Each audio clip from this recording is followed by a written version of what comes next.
Hi. So tell us just your name and a little bit about what you do. So my name is Linda Green, and I teach math at University of North Carolina, Chapel Hill. Fantastic. So what do you know about Martin Gardner? What was your first sort of introduction to either him or his work? I have the feeling my first introduction was when I was a kid, because I remember downstairs in the basement when I was rummaging through my parents' books, finding this book of like puzzles kind of things. I didn't really think of it as math, but I sort of had the feeling that was probably a Martin Gardner book. Right. I've been involved in math programs for kids, so like math clubs, math circles, also sometimes math contests, and sometimes I get to give away prizes in those programs. And so one of my favorite things to give away, I like to give away Martin Gardner books. And how did he find out about the gathering? I knew Nancy Blackman from when I lived in California, and so she told me about it actually a couple of years ago when I'd first moved back to North Carolina. But I didn't go then because it was my first year teaching somewhere. I didn't want to miss class. But if I'd known what it was like, I'm sure I would have gone 2 years ago too, and I would have arranged for someone to substitute my classes on Sure. Thursday. So because I missed all of yesterday, I just got here. So tell me Today. about what you thought it was going to be from sort of what you heard and your expectations versus what you've experienced so far. I didn't have a real sense of what it was going to be like, but I figured it'd be a math conference that focused on accessible, fun math problems, and that is kind of what it's like, but it's a lot friendlier than the math conferences I've been to so far. I mean, just like riding the bus over here, the person next to me introduced himself, and the person in front of us was talking to him about tiling, and all of a sudden I was holding all these like business cards with different tiles, and we're trying to match them up, and that's never happened to me at any other math conference I've gone to.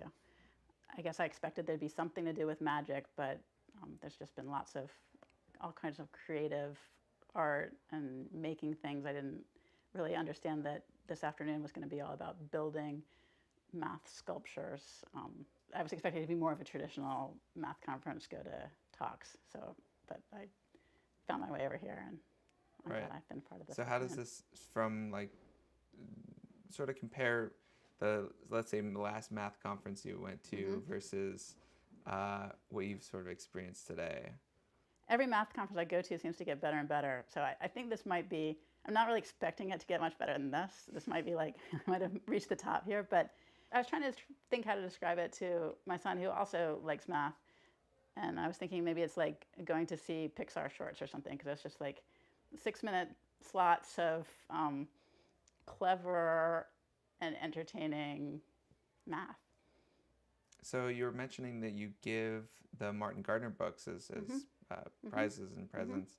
What are your hopes for the people that you're giving these books to? That they'll get hooked on puzzles and math problems, and maybe see math as something playful and fun and creative, which is something that I never tied the puzzle book that I'd seen as a kid to the math that I learned in school or in college or even in grad school. It wasn't until fairly recently that I thought, hey, that those puzzles that I was playing with as a kid are really the same. That's one of the best sides of math. Right. And how did your outlook on math sort of evolve over the years from, just learning about it in school to becoming passionate about it? Well, one thing that I didn't understand in school, I always thought of math as something somebody gives you a problem and then you solve the problem. And even as a grad student, I was like, well, somebody give me a problem so I can figure it out. And then later, maybe once I started getting involved in math programs for kids, I started thinking more of math as something that you explore and create. That's, if you just sort of wander around looking for patterns, sometimes you find an interesting path, and then you can make your own problems.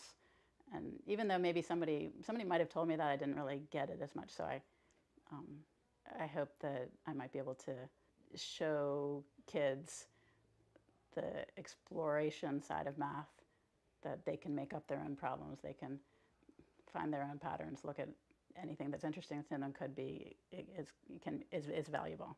Right.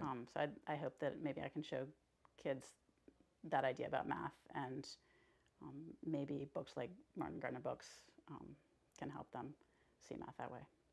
If you had to sort of distill your just first impressions out and describe to somebody else what this conference is in a nutshell, well, how would you describe it to them? So I feel like it's a group of people who are passionate about math, but not overly serious about it. And have you seen anything outside of math so far? Did you meet any of the puzzlers or the magicians? Sure, yeah. So I was just outside getting stumped by a bunch of magic tricks Oh, fantastic. for the last 45 minutes or so. Did you have a favorite one or one that stuck out in your mind? Yeah, the one that I still don't understand is there's a chain and a brass ring, like a shower ring, and somehow it's possible to put the ring around the chain, so it's not attached in any way, it's just completely loose, but then when the person lets it fall, it gets caught. Yeah. I've seen it done, 6 times from every angle. No idea. Oh, well, you know the secret to that one, right? It's math. That's what I figured. Yeah, the pretty best, much, right? yeah, The that's- best magic tricks are math, right? Yeah. Yeah. I mean, those are my favorite. That's what somebody told me actually. There's no trick to it. Yeah, it just It's magic. It is just it's math. magic because Yeah, it's math. it's- But I haven't figured it out yet. So Yeah. don't tell me. I won't tell you. Yeah, I'll keep you the secret. I want to play with it some more. Oh. But yeah. So it's like it's a festival. It definitely has a festival feel. I'd say it's more like a festival than a conference, celebrating playful, creative, most fun parts of math and related fields. Yeah. And do you think you're going to be coming back in 2 years? Yeah. Yeah. Yeah. I already found somebody who lives near me, and you're already making plans to carpool together. That's great. So Yeah. I'm really glad I decided to come. Great. Well, thanks for coming.